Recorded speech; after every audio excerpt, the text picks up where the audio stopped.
नमस्कार, मार्केट से पंचनामा में आप सभी का स्वागत है। मैं हूं सुमित और भारतीय बाजारों के लिए आज एक और दिन जबकि ऐतिहासिक स्तर देखने को मिला, लेकिन एक क्रूशियल चीज़ आज मार्केट में ज़रूर रही कि फ्रंट लाइन इंडेक्स में भले आज जोरदार तेज़ी थी, लेकिन मिड कैप स्मॉल कैप के अंदर आज तेज़ बिकवाली आते हुए दिखाई पड़ी। हायर लेवल से तमाम मिड कैप स्मॉल कैप आज आपको टूटते हुए दिखाई पड़ेंगे। इसीलिए अगर आप 4 शेयरों को छोड़ दें जिसमें TCS, HDFC बैंक, रिलायंस, इन 4 हैवी वेट्स को अगर आप देखेंगे तो वहाँ पर तो तेज़ी आपको दिखाई पड़ेगी, लेकिन बाकी जो इंडेक्स के शेयर थे उनमें आज तेज़ बिकवाली दिखेगी। आप मिड कैप के कोई भी शेयर उठा लीजिए, किसी भी सेक्टर के उठा लीजिए, या तो वो हायर लेवल से टूटे हैं या वो तेज़ बिकवाली के साथ डे लो के आसपास बंद हुए हैं। तो इस तरह का एक सिनेरियो बनता हुआ दिखाई पड़ा। ऑब्वियस रीजंस भी थे, आज क्योंकि एक्सपायरी थी तो मार्केट ये मान के चल रहा था कि थोड़ा सा शायद एक वोलेटाइल सेशन देखने को मिलेगा, वीकली एक्सपायरी थी तो, लेकिन हाँ फ्रंट लाइन में ऐसा कोई खास इंपैक्ट नहीं दिखाई पड़ा। जरूर मिड कैप के अंदर इस तरह का एक मूव आता हुआ दिखाई पड़ा। दूसरी तरफ आज जो एक क्रूशियल पार्ट रहा वो रहा मिसेस बेक्टर के IPO को स्ट्रॉन्ग रिस्पॉन्स आता हुआ दिखाई पड़ा। जब तक लास्ट मैंने देखा था करीब 150 गुना के आसपास वो सब्सक्राइब होता हुआ दिखाई पड़ रहा है। तो एक स्ट्रॉन्ग आंकड़े यहाँ पर भी आते हुए दिख रहे हैं और मार्केट्स में ज़ोरदार तेज़ी का जो रुख है वो लगातार बना हुआ है। रिकॉर्ड ऊंचाई मार्केट्स में देखने को मिल रही है और साथ ही में अब तक करीब 13 में से जो दिसंबर में 13 सत्र हुए हैं उनमें से 12 ऐसे सेशन है जबकि भारतीय बाजार तेज़ी के अंदर ही बंद होते हुए दिखाई पड़े। तो एक बड़ी तेज़ी ऑलरेडी मार्केट में देखी जा चुकी है, तो हो सकता है कुछ हद तक अब यहाँ पर स्लाइटली प्रॉफिट टेकिंग दिखने को मिले, क्योंकि बैंक निफ्टी से जो प्रीमियम है वो भी कुछ हद तक आज वाइप आउट होता हुआ दिखाई पड़ा है। लेकिन ओवरऑल कैपिटल गुड्स शेयरों में तेज़ी थी, फिनेंस, रियल्टी, फार्मा यहाँ पर खरीदारी देखने को मिली। मेटल, PSU बैंक और ऑयल एंड गैस कुछ ऐसे स्पेस थे जहाँ पे आज के सत्र के अंदर प्रॉफिट टेकिंग आते हुए दिखाई पड़ी। लेकिन बेहतर सत्र फ्रंट लाइन शेयरों के लिए एटलीस्ट खास तौर से आप कह सकते हैं जो कि आज देखने को मिला। चलिए अब सवाल जवाब का सिलसिला शुरू करते हैं। सुबिन तलवार के पास पहला सवाल है टाटा केमिकल्स को लेकर, और उनका सवाल है कि करीब करीब 292 शेयर हैं, एक बंद करना नजरिया है। आप शायद पुरानी खरीदारी होल्ड करते हैं, क्योंकि टाटा केमिकल में 292 का तो लेवल पुराना था। खैर, लेकिन आप अगर अच्छा मुनाफा पा रहे हैं तो जाहिर सी बात है बने रहेंगे। कंपनी अच्छी है केमिकल स्पेस में, वैसे भी 3-4 अग्रणी नाम है, उसमें से एक नाम इस कंपनी का भी आता है। तो समय दीजिए, अच्छा अगर मुनाफा आपको मिल रहा है तो पार्शल लेकर निकल सकते हैं, लेकिन फिर भी कंपनी लॉन्ग टर्म होराइजन के लिहाज से भी बेहतर है, तो ऐसी कोई बुरी चीज़ नहीं इस कंपनी को होल्ड करने में भी। अच्छा, आगे बढ़ते हैं। एक सवाल आया है बर्गर किंग पर। थैंक यू कदम साहब, आपने पार्शियल प्रॉफिट बुक कर लिया। लेकिन बर्गर किंग के केस में ये ज़रूर है कि ऑलरेडी एक बड़ी तेज़ी इसमें देखी गई है, तो एटलीस्ट जिनके पास भी है वो स्लाइटली प्रॉफिट लेकर निकल सकते हैं। हो सकता है कल आपको फिर ये नीचे मिले, या होता है दोबारा इसमें लोअर लेवल से बाइंग गए, तो इस तरह के मूव रहेंगे। लेकिन आप अपना हॉराइजन क्लियर कर लीजिए। अगर आप समय दे सकते हैं तो ज़रूर बने रहिए, अगर आप समय नहीं दे सकते हैं तो आप एटलीस्ट प्रॉफिट लेके पार्शियली निकल जाइए, नीचे के लेवल पर दोबारा आप एंटर कर लें। ऐसा नहीं है कि ये शेयर फिर कभी नीचे नहीं आएगा, नीचे आएगा, सब आते हैं। जुबिलेंट फूड भी एक ज़माने में 700 रुपये आया था, तो ऐसा कुछ नहीं है। आप समय दीजिए, आपको सही दाम पर सही शेयर मिले तब आप उसमें एंटर करिएगा। अच्छा, आगे बढ़ते हैं। SBI 450। अरोड़ा साहब बहुत ज़्यादा बुलिश हैं, बहुत ज़्यादा ऑप्टिमिस्टिक आपके टारगेट्स हैं, लेकिन हाँ नियर टर्म में एटलीस्ट ये कहना मुश्किल है। PSU स्पेस में सभी का ये मानना है कि बैंक्स में अगर आप जाना चाहते हैं तो SBI एक अच्छा विकल्प है। प्राइवेट स्पेस में अगर आप कोई बैंक चुनना चाहते हैं तो ICICI, कोटक, एक्सिस, HDFC, ये 4 नाम है जिसके साथ आप जा सकते हैं। तो ये रिसेंटली एक रिपोर्ट थी मॉर्गन स्टैनली की, उनके अकॉर्डिंग भी यही व्यू है, तो आप उसको फॉलो कर सकते हैं। करीब करीब 285-300 के आसपास के टारगेट्स यहाँ पर SBI केस में आ रहे हैं। अच्छा, PSU बैंक के केस में भी अरोड़ा साहब यही बात है कि मेजरली सभी बैंक्स आपको नीचे मिलेंगे अपने पुराने भाव से। ऑब्वियस रीजन है कि higher provisioning and all, value है, लेकिन वो वैल्यू कितने हद तक ड्राइव करेगी, कहाँ तक लेके जाएगी, कहना मुश्किल है। मौजूदा स्तर से मतलब पिछले जो लोअर लेवल थे वहाँ से डबल के आसपास स्टॉक हो भी चुके हैं, चलेंगे, लेकिन बहुत ज़्यादा पोटेंशियल या बहुत ज़्यादा लंबे समय के लिए आप इसको एटलीस्ट ना होल्ड करके चलें। ये ना मान के चलें कि इसमें बहुत ज़्यादा कोई बड़ी वेल्थ क्रिएट होगी, बहुत बड़े वैल्यू बाइंग आपको दिख रही है। आप किसी भी PSU स्पेस में, क्योंकि जो भी तेज़ी आएगी ऊपर के लेवल पर सरकार इसमें स्टेक सेल कर देगी, या कुछ ना कुछ न्यूज़ आ जाएगा, कुछ ना कुछ ऐसी चीज़ें आ जाती हैं, तो इसलिए आप अवॉइड करें, प्राइवेट के साथ जाएं। अगर आपको नीचे के दाम पर मिले तो कोई भी प्राइवेट बैंक एक अच्छा विकल्प हो सकता है, थोड़ा थोड़ा एक्यूमुलेट कर सकते हैं। आगे बढ़ते हैं। अच्छा, उस्मानी साहब बर्गर किंग आपने 154 रुपये के दाम पर लिया हुआ है। देखिए साफ है कि ठीक ठाक दाम पे चल रहा था, प्रॉफिट हो रहे थे, आपने स्टॉप पहले तो यहीं यूज़ किया। ऑब्वियसली चीज़ है, 60 रुपये की चीज़ आपको 220 रुपये में दिखेगी तो कहीं ना कहीं प्रॉफिट टेकिंग आ सकती है। हो सकता ना भी या 300 पर आए, लेकिन प्रॉफिट टेकिंग की प्रोबेबिलिटी थोड़ी ज़्यादा होती है उस समय पर। तो इसलिए आपको अभी के लिए एटलीस्ट स्टॉप तो मान के चलें, आप अपनी कॉस्ट को या 5 रुपये ऊपर का स्टॉप लॉस लगा के रखें। अगर नीचे मिलता है तो आप निकल जाएं, वो ज़्यादा बेहतर विकल्प रहेगा। लेकिन नीचे मिले तो आप नंबर्स को देख के दोबारा इसमें एंट्री कर सकते हैं, लेकिन डिपेंड किस भाव पे कर रहे हैं उसके हिसाब से आप बने रह सकते हैं। अगर आप फंस गए हैं तो आप ज़रूर इसमें वेट कर सकते हैं, कोई दिक्कत नहीं है। चलिए, बर्गर किंग को लेके ही ज़्यादातर सवाल आ रहे हैं। इनफैक्ट खैर, एक कदम साहब ने सवाल पूछा कि यूनाइटेड ब्रेवरी में इन्वेस्ट करना चाहिए न्यू ईयर के हिसाब से। देखिए कदम साहब, इस कंपनी के बारे में अगर आप थोड़ा पढ़ेंगे तो आपको ज़्यादा समझ में आएगा ये कंपनी है क्या। बेसिकली इंडिया में दो तरह के जो लिकर मार्केट है, चाहे वो स्पिरिट साइड पर हो या ब्रेवरी साइड पर हो, दोनों के की प्लेयर हैं। एक है यूनाइटेड स्पिरिट, एक है यूनाइटेड ब्रेवरीज। पहले विजय माल्या ग्रुप के थे, लेकिन अब अलग अलग प्रमोटर्स हैं। एक का हेनिकेन है, एक का डियाजो है। हेनिकेन के केस में वर्ल्ड की लार्जेस्ट बियर कंपनी है और डियाजो के केस में वर्ल्ड की लार्जेस्ट लिकर कंपनी है। तो दोनों ही कंपनीज अपने अपने स्पेस की लार्जेस्ट हैं। यूके में उनके प्रमोटर बैठते हैं और इंडिया में सिचुएशंस को ईज आउट कर रहे हैं। Demand wise 52% market share own करता है यूनाइटेड ब्रेवरीज और करीब 70-75% प्रीमियम मार्केट का ओन करता है यूनाइटेड स्पिरिट्स। तो ये दोनों कंपनीज अपने अपने स्पेस की बेस्ट कंपनीज हैं, आप इनको ले सकते हैं, लेकिन सिर्फ न्यू ईयर के लिए नहीं।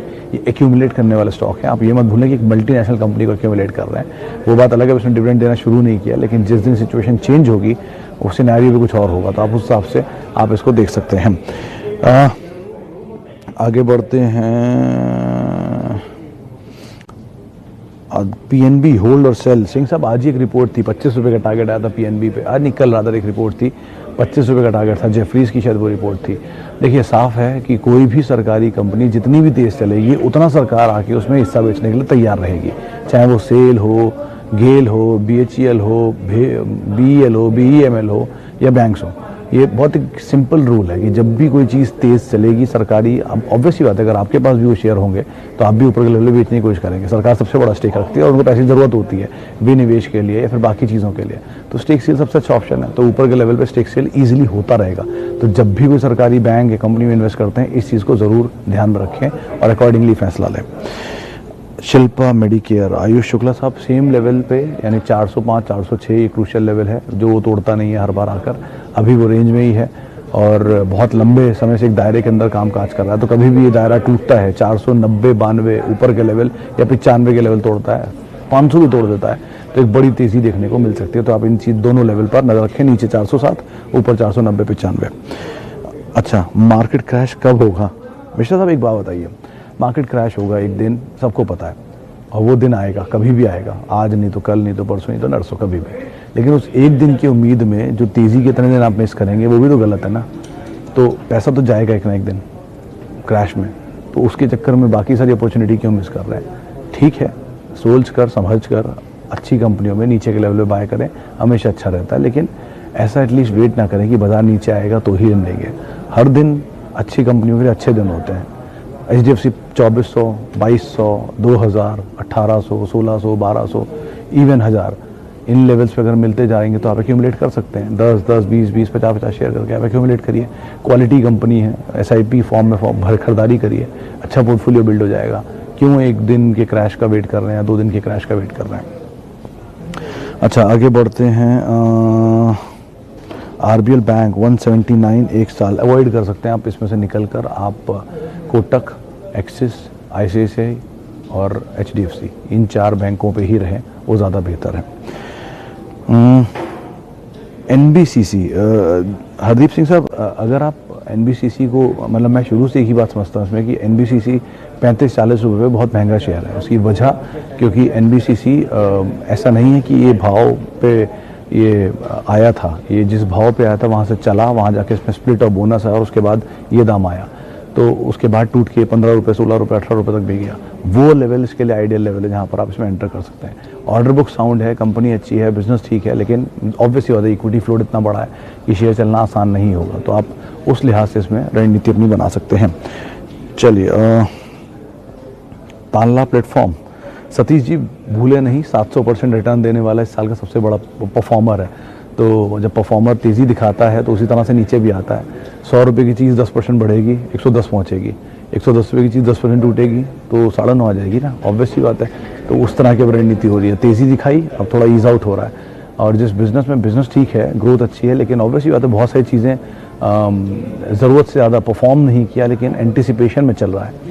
तो वो एंटिसिपेशन जब फिजल आउट होंगी तो कुछ इसी तरह हिसाब किताब बनेगा। तो जब तक परफॉर्मेंस ना आए, नंबर से जो चीज़ सपोर्ट नहीं करती वो चीज़ कभी भी सस्टेन नहीं करती। तो एटलीस्ट सस्टेन करने के इसको नंबर्स देने पड़ेंगे। अगर नंबर आ रहे हैं तो आप बने रहिए, नंबर नहीं आ रहा तो आप निकल जाइए, सीधा रूल है इसके लिए। Which share are best for trading? Sir Talwar साहब, कोई भी वो शेयर जिसकी बीटा बहुत हाई होती है, यानी कि जिसमें इंट्राडे का मूव काफ़ी ज़्यादा स्विंग होता है, जैसे इंडिया बुल्स हाउसिंग है, DLF है, ये real estate space, housing finance space की कंपनीज हैं, पिरामल है, या फिर आप FMCG में अगर जाना चाहते हैं, FMCG में से कोई ऐसी कंपनी है जो कि हाई बीटा वाली कंपनी हो, लेकिन आपको मेजरली ऑटो कंपनीज मिलेंगी, ऐसी एग्रेसिव कंपनीज जितनी हैं उन सब में ऐसे मूव आते हैं। तो वो कंपनियां ट्रेडिंग के लिए अच्छी होती हैं जो हाँ वॉल्यूम कम हो। अब जैसे मिसाल तौर पर Procter and Gamble, Novartis, VST industries, इस तरह की कंपनीज जो हैं इनको आप अवॉइड करें, इनमें वॉल्यूम नहीं होता, आपको ट्रेडिंग के मौके बहुत नहीं मिलेंगे। अच्छा, IRCTC 1 साल के लिए खरीदारी अवॉइड। मित्तल साहब, कंपनी सही है, कंपनी में बुराई नहीं है, धंधा भी ठीक है, कारोबार भी ठीक है, सब कुछ सही है इस कंपनी के साथ, लेकिन अवॉइड की वजह सिर्फ एक ही है कि जब भी तेज़ी आएगी ऊपर सरकार शायद स्टेक बेचने आ जाए, जो अभी हुआ भी, OFS आ गया 3 दिन की बड़ी तेज़ी के बाद। तो ये चीज़ें हमेशा ध्यान रखें किसी भी सरकारी कंपनी में इन्वेस्ट करने से पहले। फिर भी अगर आप लेना चाहते हैं तो जाहिर सी बात है, अगर आपको नीचे में तो आप खरीदारी कर सकते हैं, कोई दिक्कत नहीं। अच्छा, स्पाइस जेट 92,000 शेयर। जैन साहब बने रहिए, यही राय है, पहले भी थी अभी भी यही है, इसमें भी और तेज़ी बाकी है, पोटेंशियल है काफ़ी, आप बने रह सकते हैं, कोई दिक्कत नहीं है। अच्छा, यस बैंक पर 20 रुपये पे, देखिए बहुत सीधी सी बात है सर, यस बैंक डबल भी हो सकता है, ट्रिपल भी हो सकता है, लेकिन पूरी तरह से स्पेक्यूलेशन के दम पर कोई नंबर अभी तक सपोर्टिव नहीं है। अगर Q3 के नंबर्स में कुछ सपोर्ट मिलता है, अच्छे आते हैं तो ज़्यादा बेटर है, अगर नहीं आते हैं तो फिर आप मत रहिए। लेकिन ये मतलब स्पेक्यूलेशन में चलने वाला शेयर है, फंडामेंटल में चलने वाला नहीं है। तो स्पेक्यूलेशन में आप खेलना चाहते तो खेलिए, लेकिन फंडामेंटल सपोर्ट नहीं करते हैं। अच्छा, लास्टली मैं एक सवाल और लेता हूँ। सवाल है, वोडाफोन में कितना इन्वेस्टमेंट किया जाए? सर बिल्कुल नहीं। मेरी तो यही सलाह, अगर मुझे समझ में आ रही कोई कंपनी तो ऑब्वियस ही बात है भारती और रिलायंस जियो के साथ ही जाऊँगा, वोडाफोन के सामने नहीं, क्योंकि जिनके बिजनेस में पिछले 5 महीने से लगातार सब्सक्राइबर घट रहे हैं, तो वो end of the day Vodafone किससे रेवेन्यू लाएगा? सब्सक्राइबर से ही। जब वही नहीं है तो किससे कारोबार कैसे बढ़ेगा? प्लस डेट, प्लस प्रमोटर पैसा डाल रहे हैं, कहीं डाल रहे हैं, नहीं डाल रहे हैं। और सबसे बड़ी बात कि इस कंपनी का इक्विटी साइज़, इंडिया में सबसे बड़ी इक्विटी वाली कोई कंपनी अगर है तो वो वोडाफोन है। 2880 करोड़ शेयर हैं बाजार में इसके, तो आप खुद ही लगाइए अंदाज़ा, 135 करोड़ की आबादी और 2880 करोड़ के शेयर है मार्केट में। इतनी बड़ी इक्विटी फ्लोट इसकी है, ITC की है, यस बैंक की है, ONGC की है, IOB की है, उन सबकी हालत आप देख ही रहे हैं। तो आप बेटर है अवॉइड करें, सेफ कंपनियों में रहें, स्टिक करें उनके साथ, बने रहें अच्छे बिजनेस में, इन्वेस्ट करें हर फॉल में, सीधा तरीका है और अच्छा पैसा बनता है ऐसे। आप उस हिसाब से अपनी रणनीति बना सकते हैं। चलिए, अब समय का थोड़ा अभाव, इसलिए माफ़ी चाहूँगा जिन लोगों से बातचीत नहीं कर पाए उनसे माफ़ी, जिन लोगों से हमने बातचीत की, जिनके सवाल लिए, उनका बहुत बहुत शुक्रिया हमारे साथ जुड़ने के लिए। आप मेरे साथ जुड़ सकते हैं @सुमित रिसर्च, मेरा ट्विटर हैंडल है। नमस्कार।